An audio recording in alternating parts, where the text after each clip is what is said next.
Make me feel a little higher.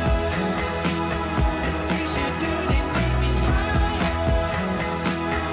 Make me feel so. Assalamualaikum warahmatullahi wabarakatuh. Saya Citra Triana Devi, NIM 2020310112. Di sini saya akan menjelaskan dengan tema kemiskinan. Kemiskinan merupakan salah satu persoalan mendasar yang menjadi pusat perhatian pemerintah di negara manapun. Kemiskinan merupakan gambaran kehidupan di banyak negara berkembang. Kemiskinan juga merupakan salah satu persoalan yang dihadapi oleh pemerintah di negara Indonesia. Pemerintah belum mampu menghadapi atau menyelesaikan persoalan tersebut. Kondisi kemiskinan Indonesia semakin parah akibat krisis ekonomi yang menerjang Indonesia pada tahun 1998. Jumlah penduduk miskin Indonesia bertambah pesat, padahal sebelumnya jumlah penduduk miskin terus berkurang. Secara absolut dan persentase, penduduk miskin meningkat sangat tajam pada tahun 1996. Dari 22,5 juta orang atau 11,34% menjadi 49,2 juta jiwa atau 120%. Pemerintah selalu berupaya penanggulangan kemiskinan dari tahun ke tahun. Usaha pemerintah dalam penanggulangan masalah kemiskinan sangat serius, bahkan menjadi salah satu program prioritas. Contohnya di Provinsi Jawa Tengah. Upaya penanggulangan kemiskinan Jawa Tengah dilaksanakan melalui 5 pilar yang biasa disebut dengan grand strategi. Yang pertama, perluasan kesempatan kerja ditujukan untuk menciptakan kondisi ekonomi sosial dan politik. Yang kedua, pemberdayaan masyarakat dilakukan untuk mempercepat kelembagaan sosial, politik, ekonomi, dan budaya masyarakat. Yang ketiga, peningkatan kapasitas. Yang keempat, perlindungan sosial. Yang kelima, kemitraan regional dilakukan untuk pengembangan dan menata ulang hubungan kerjasama lokal. Berikut ada beberapa faktor penyebab kemiskinan. Yang pertama, tingkat pendidikan rendah, terbatasnya atau hilangnya pekerjaan. Yang ketiga, terjadinya konflik. Yang keempat, perubahan iklim atau bencana alam. Yang kelima, kelaparan dan kurangnya gizi. Yang keenam, sistem pelayanan kesehatan yang buruk. Di Indonesia, wilayah dengan tingkat kemiskinan tertinggi berada di Maluku dan Papua. Sementara wilayah dengan nilai kemiskinan terendah ada di Kalimantan. Data dari Badan Pusat Statistik menyebut jumlah penduduk miskin Indonesia sangat besar. Dihitung dari per Maret 2020, penduduk miskin Indonesia sebanyak 26,42 juta jiwa atau 9,78% juta penduduk.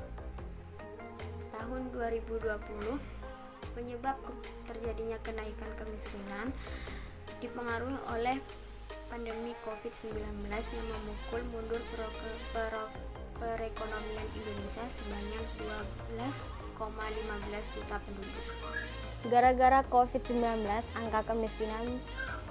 pandemi COVID-19 di Indonesia memberikan dampak bagi perekonomian Indonesia.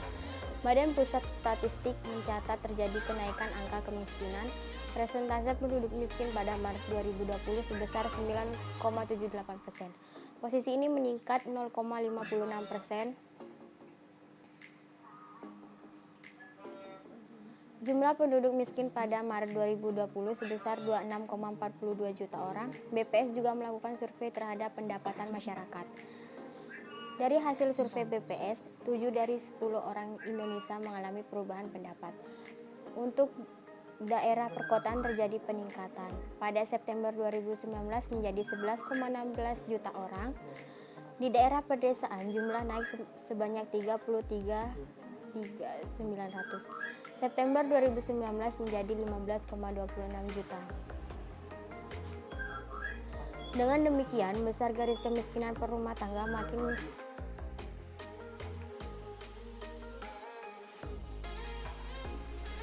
Kebijakan upah minimum juga berpengaruh terhadap tingkat kemiskinan.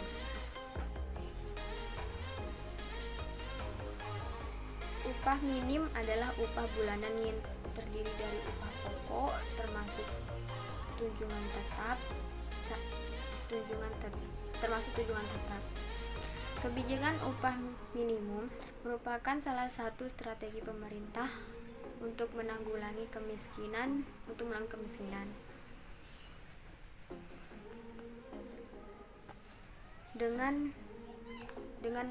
Dengan menghitung kebutuhan dasar seperti pandang, sandang, dan perumahan, sekaligus sebagai jaring pengaman sosial dengan menghitung kebutuhan pendidikan dasar dan jasa transportasi. Kemudian saya akan menjelaskan tentang kewenangan.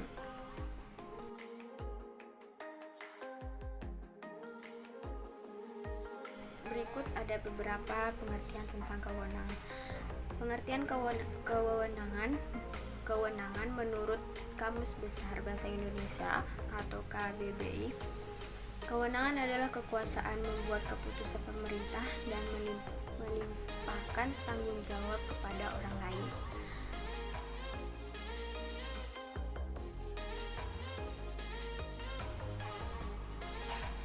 Wewenang biasanya dihubungkan dengan kekuasaan. Tujuan wewenang untuk mencapai tujuan wewenang untuk mencapainya tujuan suatu pihak.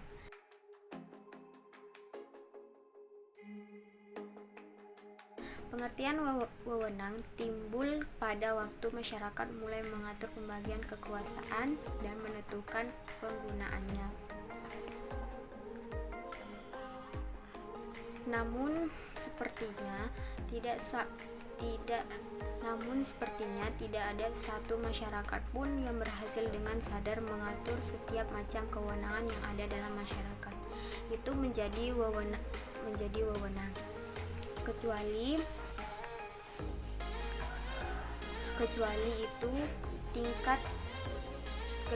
itu tidak mungkin setiap macam kekuasaan yang ada ditangkap dalam peraturan, dan sebenarnya hal ini juga tidak akan menguntungkan bagi masyarakat. Andai kata hal ini andaikan hal tersebut terjadi. Wewenang menurut sudut pandang saya seharusnya digunakan dengan baik.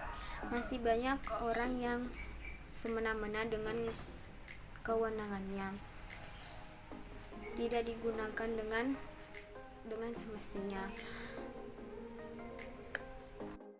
Kewenangan adalah kemampuan untuk bertindak berdasarkan kekuasaan yang sah. Wewenang juga merupakan konsep inti dalam hukum tata negara dan hukum administrasi negara.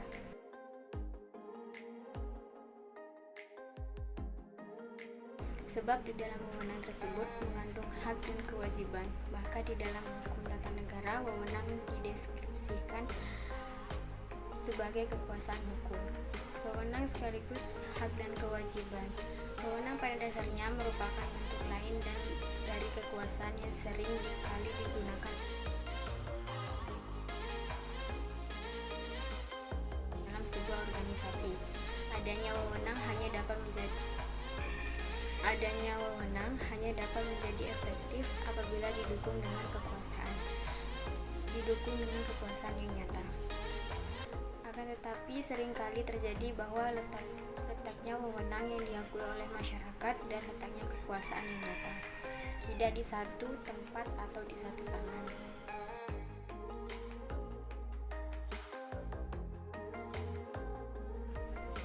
Sekian dari saya, kurang lebihnya mohon maaf.